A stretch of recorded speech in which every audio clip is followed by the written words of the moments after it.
الأهلي يعلنها. كولر تحدث مع اللاعبين وقال لهم كده بالحرف: العبوا كورتكم اللي انتم متعودين عليها. تحدث كولر النهارده مع اللعيبه في فندق الاقامه قبل التوجه لملعب المباراه لمواجهه سيراميكا كليوباترا.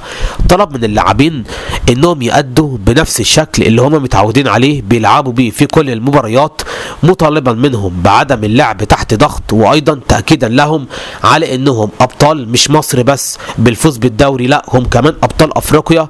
يعني هم دلوقتي افضل نادي في قاره افريقيا، لازم يلعبوا بالمنطلق ده، وان المنافسين هم اللي بيكونوا بيخافوا من الأهلي.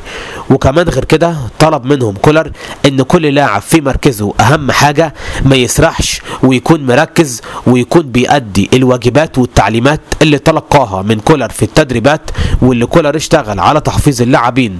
زائد كمان طلب من اللعيبه اهم حاجه دي بقى، قال لهم كده بالحرف: لو دخل فينا جون مثلا هدف مبكر ولا حاجه، او سيراميك هو اللي اتقدم، الفريق بقى ما يفكش وكده، لا نتماسك ونلعب ان احنا كده كده هنقدر نجيب هدف التعادل وهنرجع في نتيجة المباراة. وكمان اكد عليهم على انهم لازم يلعبوا على حسم اللقاء في ال90 دقيقة، وعدم الانتظار الى ضربات الجزاء.